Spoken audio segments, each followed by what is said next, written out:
Hello students, I am Dr. Sanjay Bhargav.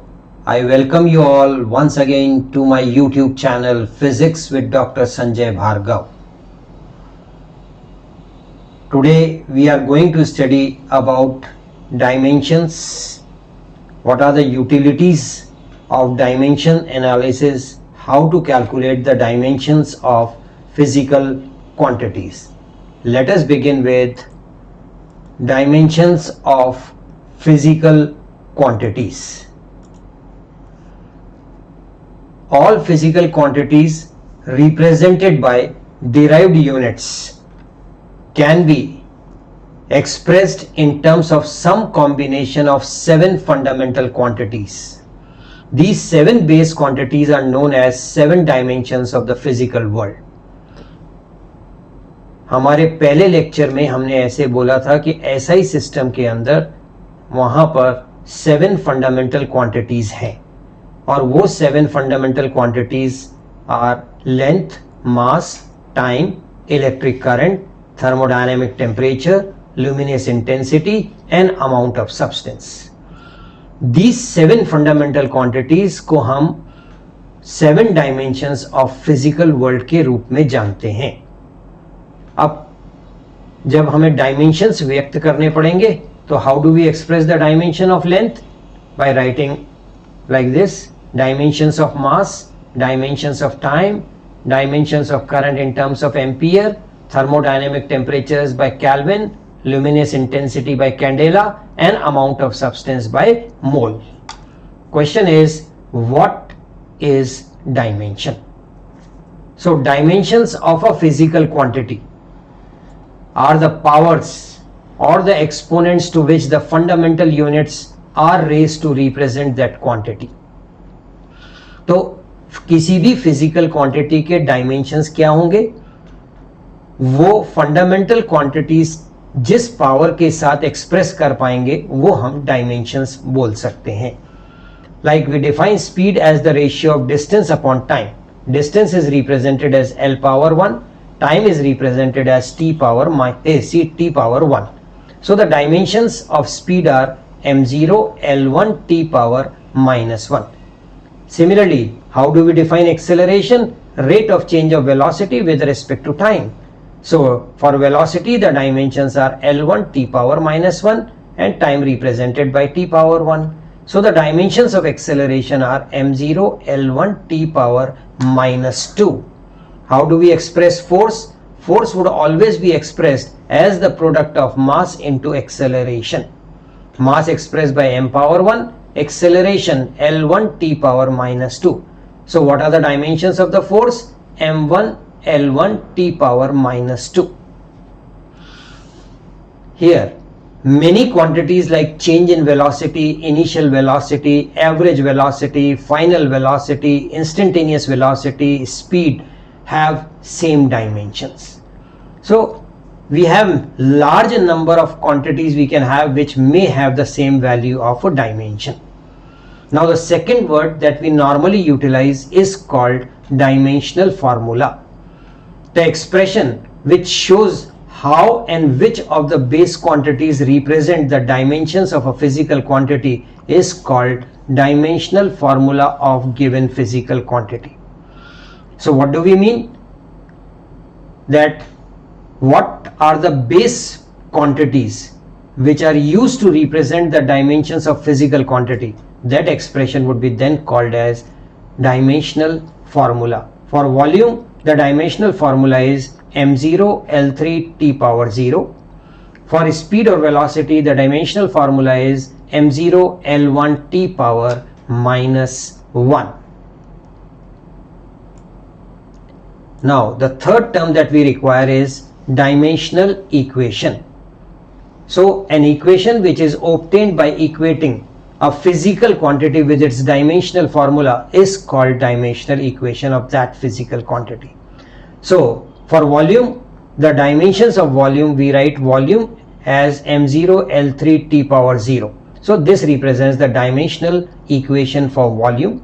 For speed, the dimensions can be written as m0 l1 t power -1. So this would represent the dimensional formula for speed.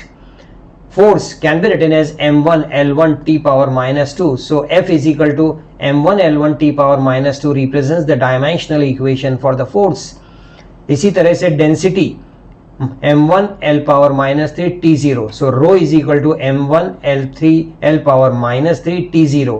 ये dimensional equation density के लिए बताती है. We can calculate the dimensional formula for certain quantities. So in the first column we represent the quantity. In the second, how to calculate with the help of a given relation, what are the dimensions and what would be the dimensional formula. Like impulse. Impulse is defined as the product of force into time. So what are the dimensions of force? m1 l1 t power minus 2 and time t. So when we multiply, I obtain m1 l1 t power minus 1 as the dimensional formula for impulse. For work and energy, work is defined as the product of force and distance. So m1 l1 t power minus 2 multiplied by l1. So finally we get m1 l2 t power minus 2 as the dimensional formula for work. Similarly, pressure is stress. How do we define? As the ratio of force upon area. So force represented by m1 l1 t power minus 2 divided by dimensions of area as L square. So finally we obtain the dimensional formula for pressure as m1 l minus 1 t power minus 2. Similarly, surface tension is defined as the ratio of force per unit length. So for force, the dimensions are m1 l1 t power minus 2 and for length it is l1. So finally we get the dimensional formula for surface tension as m1 l0 t power minus 2. Similarly, for coefficient of viscosity is force per unit area per velocity gradient. So force m1 l1 t power minus 2, area L square and velocity gradient is l1 t power minus 1 divided by L. So finally the dimensional formula for coefficient of viscosity is given as m1 l minus 1 t power minus 1. For angular momentum,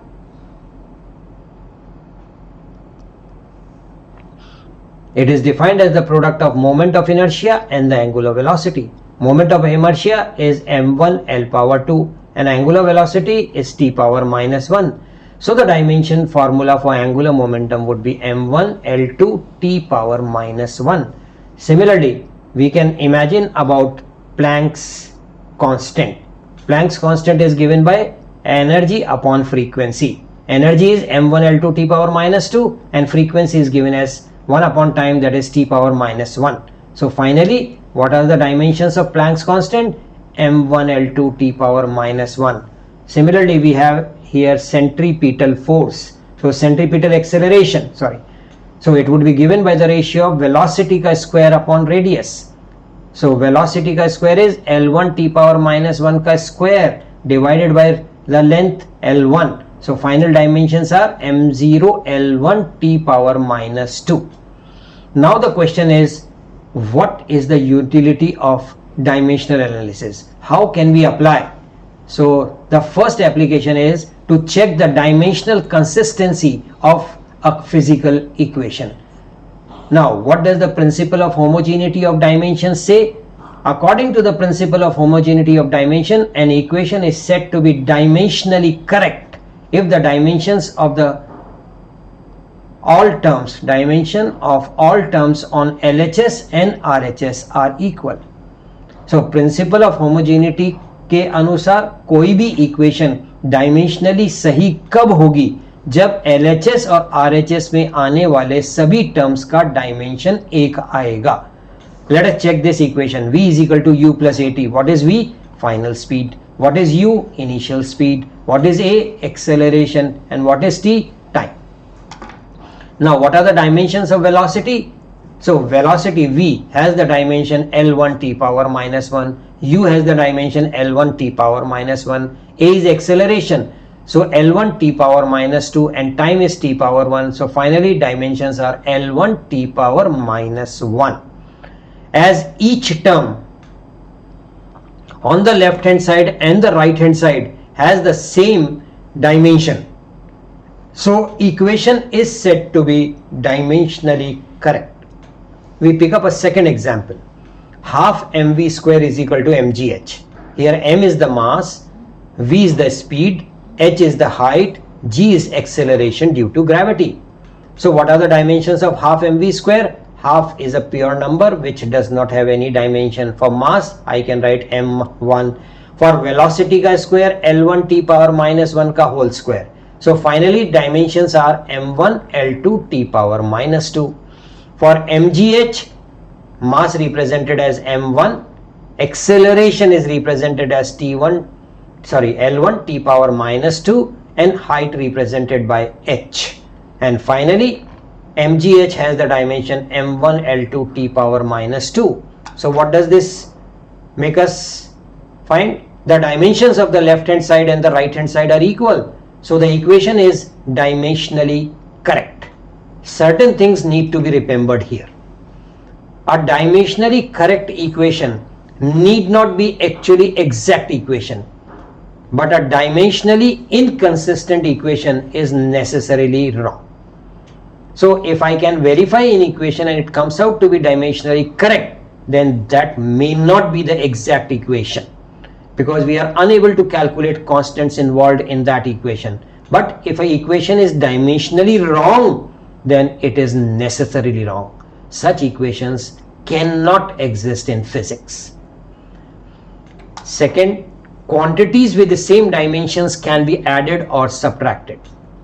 So an important part is, you can say you need certain quantities which can only be added or subtracted. They need to have same dimensions. Now, velocity cannot be added to force. Electric current cannot be subtracted from thermodynamic temperature. So all the terms which have the same dimensions can be added or subtracted. To check this idea, let us pick up an example. In equation, velocity is equal to a upon t plus c. T is the time. Then you are supposed to find the dimensions of a and c. Dimensions of the left hand side, velocity, and the dimensions of velocity are L1 t power minus 1. Now here c is being added to time, and what we said, quantities with same dimensions can be added. So c must have the dimensions of time. So here constant c has the dimension of time, as quantities of same dimension can be added. So c has the dimension t power 1. Now we also know that dimensions of the left hand side and the right hand side are supposed to be equal. So on the LHS, it was velocity L1 t power minus 1. A is the constant in the numerator and the denominator has the dimension t power 1. So A would have the dimension L1. So constant A represents something called length, and constant C something represents time. Let us pick up another example. In the equation P plus A upon V square, V minus B is equal to RT, normally called as the van der Waals equation of state. Here V is the volume, P is the pressure, then what are the dimensions of the constant A and B? Now here volume and B is being subtracted from it. So subtraction is possible only between the quantities of same dimensions. So I can say B should have the dimensions of volume. So B would be equal to LQ. The term A upon V square is being added to pressure. So A upon V square must also have the dimensions of pressure. So A is here and V square means volume ka square. Volume has the dimension L3 and pressure is force upon area. So M1 L1 t power minus 2 upon area L square. So finally A would have the dimension M1 L power 5 t power minus 2. So you can utilize dimensional analysis to calculate the dimensions of the constant involved in the equations. What is the second application? The second application says to deduce relation among various physical quantities. To deduce the relation between various quantities, we should know the dependence of physical quantity on other quantities up to 3 physical quantities. That means if I want to derive an equation for velocity, I must know what does velocity depend upon, and you can select maximum up to 3 physical quantities. That's the limitation in dimensional analysis. I take up 2 examples here. First example to show my point is derive a relation for velocity of longitudinal waves in a solid. Now velocity depends on elasticity of the medium and density of the medium represented by rho. So V is equal to K E power A and density power B. Here E is the elasticity of the medium and rho is the density of the medium. K is supposed to be a dimensionless constant. Now we have to substitute dimensions in equation number 1 on both sides. On the left hand side, velocity has the dimension L1 T power minus 1. Elasticity has the dimensions of stress. Stress is force upon area, and the dimensions of elasticity are m1 L minus 1 T power minus 2 raised to power A. Density is mass upon volume, so m1 L power minus 3 power B. Collect all the terms of mass, length and time together. So we obtain on the right hand side as m power A plus B, L power minus A minus 3B and T power minus 2A. Now when can the dimensions be equal? When the powers of mass, length and time are equal on both sides. So first compare the powers of mass m, L and T. So when I compare the power of mass m, I get A plus B is equal to 0. So first equation is A plus B equals to 0. When I compare the power of length, what do I get? I get is something called here minus A minus 3B is equal to 1. So I get the second equation minus A minus 3B is equal to 1. When I compare the power of time, then here it is minus 2A and here it is minus 1. So minus 2A is equal to minus 1. This gives me the value of one of the constant as A is equal to half. And from the second equation, what do I find? B would be equal to minus A. So B would be equal to minus half. You are supposed to use A is equal to half and B is equal to minus half in equation number 1. And where is the equation number 1? Equation number 1 is V is equal to K E power A rho power B. So A is half and B is minus half. So I substitute it as K E power half rho power half, which can be written as K under root E upon rho. Here we have a dimensionless constant and it cannot be determined with the help of dimensional analysis. So we obtain equation of velocity as K times under root E by rho. Just to substantiate our concept, we pick up another example and find out, derive a relation for time period of a simple pendulum. So simple pendulum means a system having a string of length L, a pendulum of mass m, made to move in a plane. Now, what does the time period depend upon? The time period would depend upon length of the string, mass of the bob, and in vertical direction, acceleration due to gravity g. So I can write T would be equal to K, a dimensionless constant, L power A, M power B and G power C. Call this as equation number 1. Once again, K is a dimensionless constant. Now, substitute dimensions on both the sides. So, T के लिए dimension would be M0, L0, T power 1. Length, the dimension is L power A. Mass is M power B. And acceleration due to gravity, उसका dimension क्या है? L1 T power minus 2 raised to power C. So, mass power B, length power A plus C and T power minus 2C. अब कोई भी equation dimensionally correct कब होगी? तब जब पावर ऑफ मास, लेंथ और टाइम LHS और RHS में बराबर हो जाएंगे. तो कंपेयर करिए, तो यहां पर पावर है B, यहां पर 0, तो B का value 0. A plus C length में is equal to 0. So A plus C is 0, that is second equation. Time को कंपेयर करेंगे तो -2C is 1. सो C का वैल्यू यहां से आपके पास में हाफ आ जाएगा.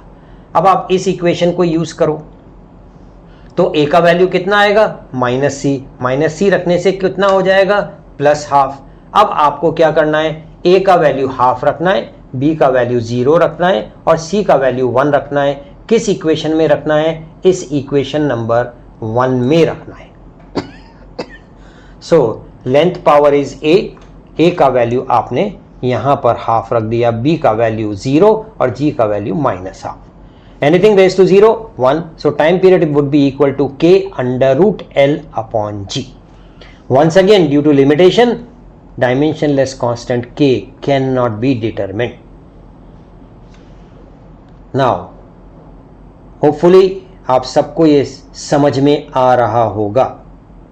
इसी तरह से आगे वीडियो आपको मिलते रहें, उसके लिए आप मेरे चैनल को सब्सक्राइब करिए, बेल आइकन के बटन को दबाइए ताकि कोई भी नया वीडियो अपलोड होने पर आपको नोटिफिकेशन मिल जाएगा। Third application, we can say to convert a unit of given physical quantity from one system of unit to another. तो कोई भी फिजिकल क्वांटिटी है, जैसे मान लीजिए फोर्स है, फोर्स का एक SI यूनिट होता है न्यूटन, फोर्स का एक CGS यूनिट होता है डाइन। इन दोनों के बीच में क्या रिलेशनशिप है? एक न्यूटन कितने डाइन के बराबर होगा? Newton SI unit, this is suppose to be SI system and this is suppose to be the CGS system unit of force. Now we can write N1 U1 would be equal to N2 U2. दोनों system में force का value same ही आएगा, N1 into U1। तो unit dimension कितने हैं force के? M1 L mass times acceleration, so L1 T power minus 2।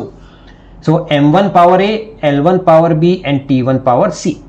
N2 M2 power A, L2 power B and T2 power C। अब यहां से हमें N2 कैलकुलेट करना है। N2 कैलकुलेट करना है तो N1 times M1 upon M2 raise to power A, L1 upon L2 raise to power B and T1 upon T2 raise to power C।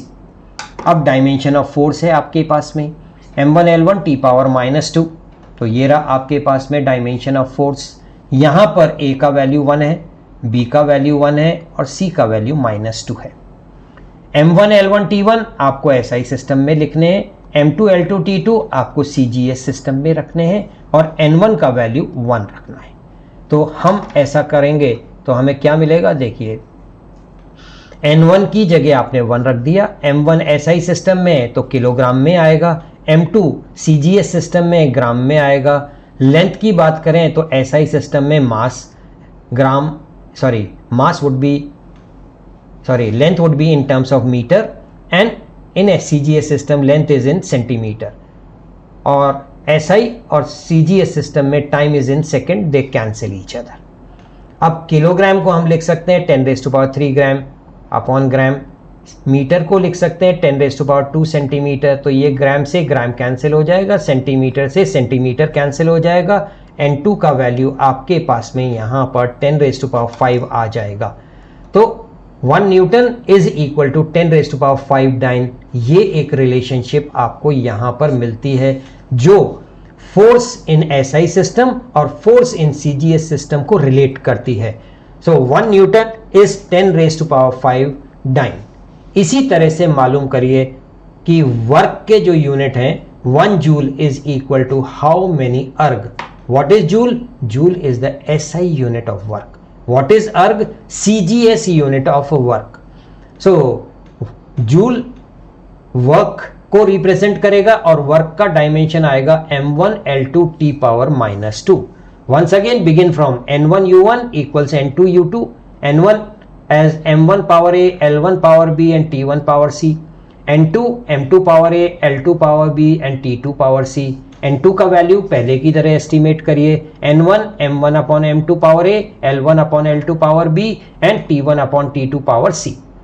अब कंपेयर करें तो N1 का वैल्यू 1, A का वैल्यू 1, B का value 2 और C का value -2। M1 को आपको किलोग्राम में रखना है, इसको ग्राम में रखना है, इसको मीटर में रखना है, इसको सेंटीमीटर में रखना है, इसको सेकंड में और इसको भी सेकंड में रख दीजिए। रखने के बाद में आपके पास N2 का वैल्यू आ जाएगा। अब किलोग्राम की जगह क्या लिखेंगे? 10⁻³ ग्राम और मीटर की जगह 10⁻² सेंटीमीटर। सो दोनों ग्राम से ग्राम कैंसिल हो जाएंगे, सेंटीमीटर से सेंटीमीटर कैंसिल हो जाएगा, ये होल स्क्वायर है तो ये हो जाएगा 10⁻⁴ और ये 10⁻3, तो यहां पर आपके पास में 10⁻⁷। So 1 joule is equal to 10⁻⁷ of erg. This gives me a relationship between SI unit of work done and the CGS unit of work done. इसी तरह से हम अलग अलग फिजिकल क्वांटिटीज के यूनिट्स को डिटरमिन कर सकते हैं. मान लीजिए मुझे वेलोसिटी का यूनिट पता नहीं है, तो dimension of velocity is L1 T⁻⁻1. Length किस में मेजर करेंगे? मीटर. टाइम किस में मेजर करेंगे? Second. So it would be (10⁻⁻1) or it could be written as meter per second. Similarly, viscosity. Dimensions of viscosity are m1 l-1 t⁻⁻1. मास को kilogram में, length को metre में, तो और पावर -1 है तो -1 रख दिया. सेकंड का भी पावर -1 है, so the unit is kilogram पर मीटर पर second. Pressure gradient. Pressure gradient का डायमेंशन हमको पता है as m1 l⁻⁻2 and t⁻⁻2. तो प्रेशर ग्रेडियंट में mass would be represented by kilogram, length metre (10⁻²), time (2). So how can we say kilogram per meter square per second square? Now the question is, what is the limitation of dimensional analysis? अभी तक तो हम ये बोल रहे थे हम dimensional analysis से क्या क्या कर सकते हैं, पर अब प्रॉब्लम है हम डायमेंशनल एनालिसिस से क्या क्या नहीं कर सकते हैं. एक लिमिटेशन हमारे पास पहले ही आ गया था जब हमने कहा था हम डायमेंशनलेस कांस्टेंट्स को यहां डिटरमिन नहीं कर पा रहे हैं. जब हमने इसका यूज किया था to determine the physical relations for the quantities, तो वहां पर हम k का वैल्यू डिटरमिन नहीं कर पाए थे. तो यही बात हमने यहां पर कही है, dimensionless constants cannot be determined by this method. यहां पर दूसरा लिमिटेशन है, it does not distinguish between physical quantities having same dimensions. यहां बहुत सारे फिजिकल क्वांटिटीज होते हैं जिनका डायमेंशन सेम होता है, जैसे मान लीजिए वर्क, एनर्जी, टॉर्क, इन सब का डायमेंशन सेम है. अगर मैं ये पूछूं m1 l2 t⁻⁻2 किसका डायमेंशन है, तो वर्क का भी आंसर हो सकता है, एनर्जी भी आंसर हो सकता है, टॉर्क भी आंसर हो सकता है. इसीलिए हम कह रहे हैं कि ये इन क्वांटिटीज में डायमेंशन के बेसिस पे डिफरेंशिएशन नहीं कर सकता.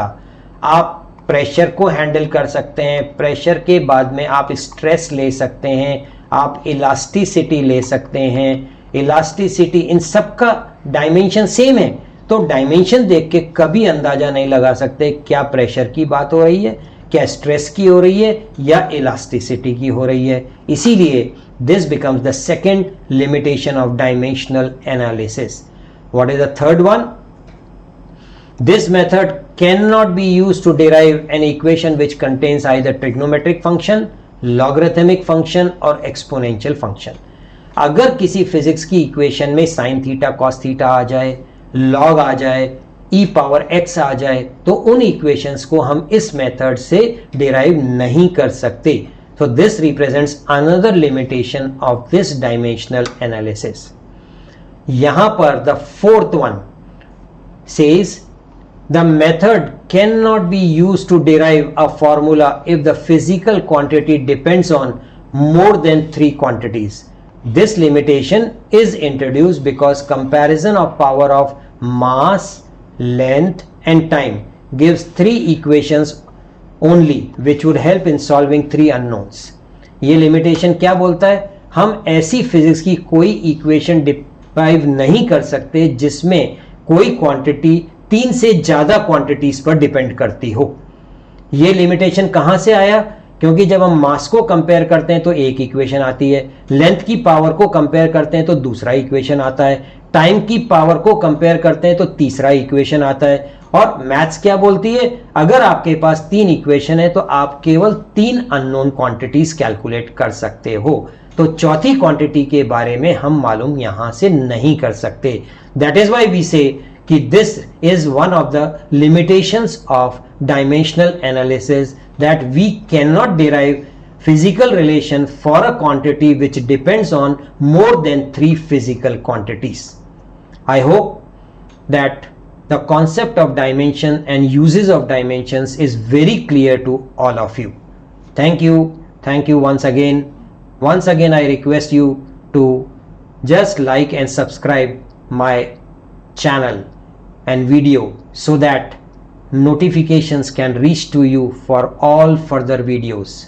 मैं आपसे रिक्वेस्ट करता हूं कि चैनल को सब्सक्राइब करिए, बेल आइकन को प्रेस करिए और वीडियोस को लाइक करिए ताकि आपके पास लगातार नए वीडियोस अपलोड होने पर सूचना आती रहे.